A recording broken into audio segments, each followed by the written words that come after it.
কেন্দ্রীয় সরকার তারা তো এই পয়সা কামাবার জন্য করেছে, বড় বড় ব্যবসায়ীকে দিয়ে দুজনে মিলেই মেনেছে, তাই চলছিল। আজকে বাতিল করলেন। আজকে বিদ্যুৎ ভবন ঘেরাওয়ের কর্মসূচিতে ভয় পেয়ে সিদ্ধান্ত নিয়েছে আমরা এবার 50,000 মিটার যাতে খুলে নেওয়া হয়, ওদের এক্সট্রা যাতে চার্জ না নেওয়া হয়, চার্জ নিয়ে থাকলে সেই চার্জ ফেরত দেওয়া হয়, সম্পূর্ণভাবে এই প্রজেক্ট বাতিল করা হয়।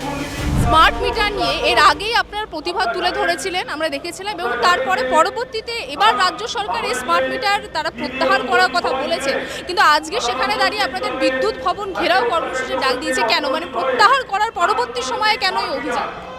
দেখুন, আমাদের বিদ্যুৎ ভবন হচ্ছে ঘেরাওয়ের ডাক আমরা দিয়েছিলাম।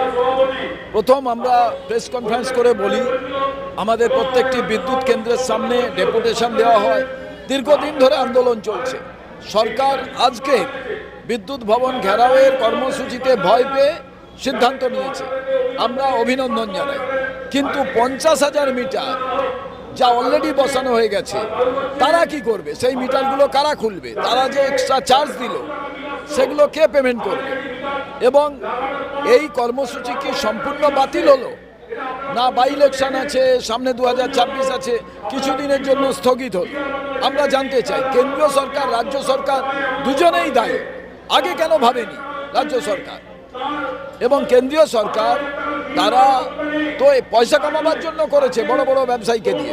রাজ্য সরকারেরও ভাগ আছে, তার পরিণামে এই ঘটনা ঘটছে। তো আমাদের কর্মসূচি যেটা ছিল, আমরা ছোট আকারে কর্তৃপক্ষকে শুধু জানান দেওয়া 50,000 মিটারের কি ঘটনা ঘটবে, এটার জন্য আমাদের আশা।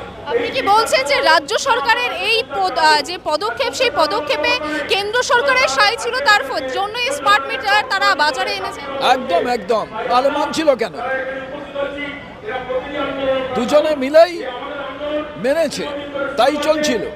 আজকে বাতিল করলেন, ধন্যবাদ জানাই আমরা। কিন্তু কেন্দ্রীয় সরকার রাজ্য সরকারই দায়ী।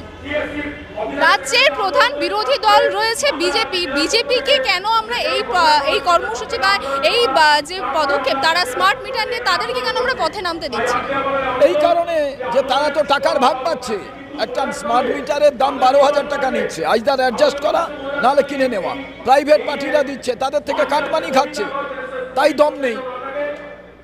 আচ্ছা দাদা, আপনাদের আজকে একটি মানে এর আগে যে ডেপুটেশন দেওয়া হয়েছিল জেলায় জেলায়, সেক্ষেত্রে কি আজকে যে দাবিগুলো, যে সমস্যাগুলো আপনারা নিয়ে এসছেন, যে 50,000 মিটার রয়েছে এখনো, সেগুলোর ভবিষ্যৎ কি আছে, সেটা নিয়ে কি বিদ্যুৎ ভবনের কোনো আধিকারিকের সঙ্গে আপনারা কথা বলবেন?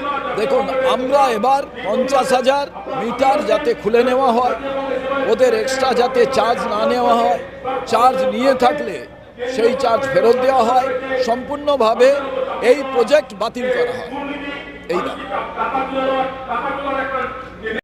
বাংলা হান্টের আরও খবর দেখতে নজর রাখুন। বাংলা খবর মানেই বাংলা হান্ট।